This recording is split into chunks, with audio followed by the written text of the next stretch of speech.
Senate Majority Leader Mitch McConnell declared that the case was closed on the Mueller report earlier this week, but now the Republican-led Senate Intelligence Committee has subpoenaed Donald Trump Jr. Why? President Trump responded earlier today. Let's take a look.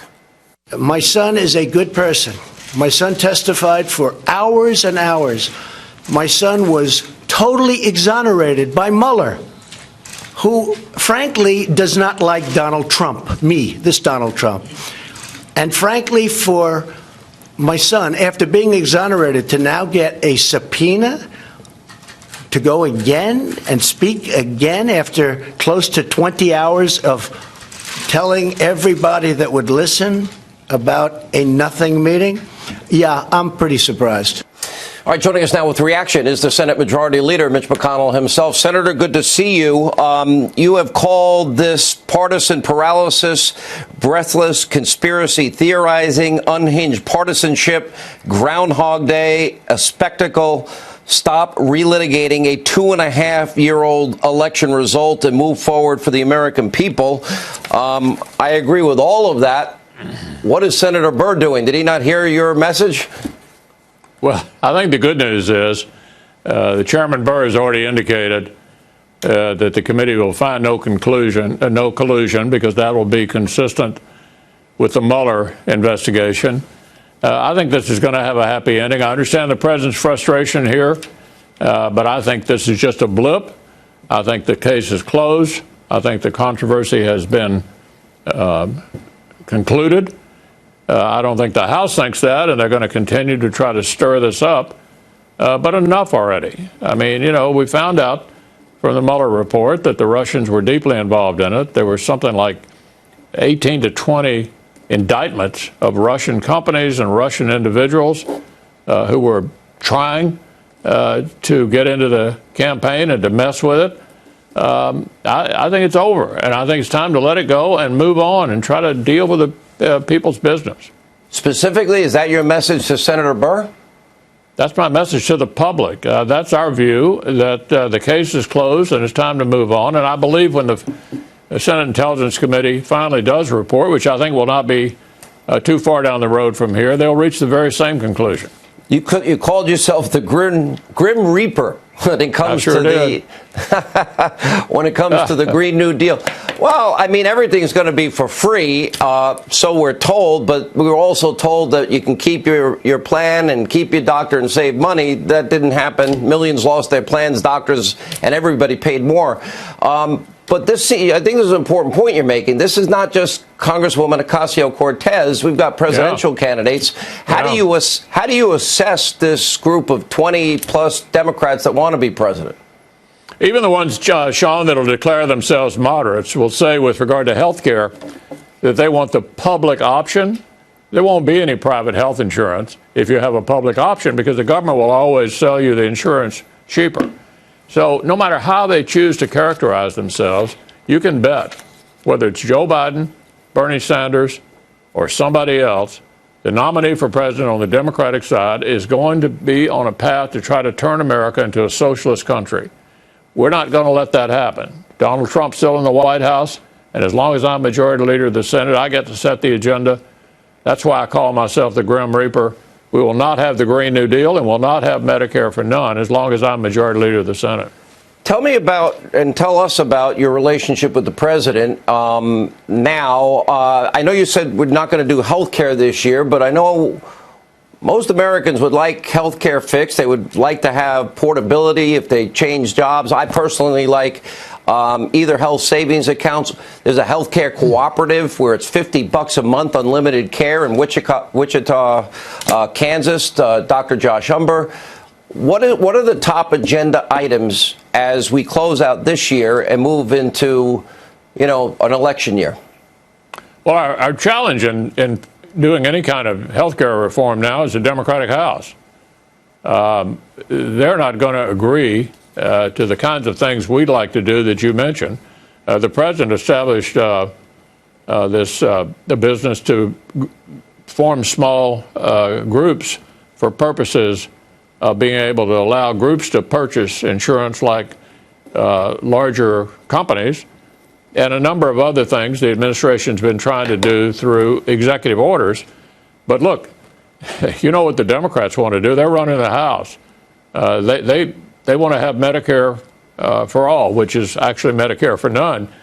Doing a deal with Nancy Pelosi's House is a real challenge. As the president's pointed out on health care, what he wants to do is to come up with a recommendation we can enact when we get the House back and hold the Senate, and he's in his second term.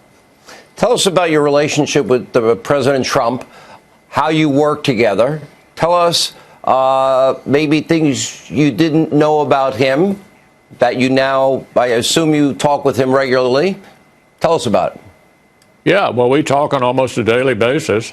We've been on the same wavelength almost all the time since he's been there. We're trying to take America in the same direction. And I want to particularly compliment the president for the extraordinary selection he has made for judicial appointments. As you know, Sean, the biggest call I made in my career was to not let Barack Obama fill the Scalia vacancy during the presidential election. I give you a lot of credit for that, not many times. The president didn't blow that opportunity. He sent up Neil Gorsuch. And then we fought our way through a highly controversial confirmation of Brett Kavanaugh. But it's not just changing the Supreme Court that we did. We also are changing the circuit courts, one step below the Supreme Court. All right, Senator, thank you for being with us. Senate Majority Leader Mitch McConnell, we appreciate you taking time to be with us tonight. Joining us tonight, Sebastian Gorka. He is a Salem radio host, author, former strategist to President Trump, great American. Good to see you. And my goodness, you didn't have to dress up just for us tonight.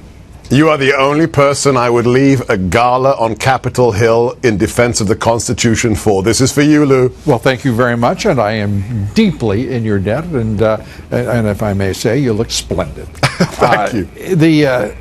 I've got to get to this right away. Richard Burr makes no sense to me.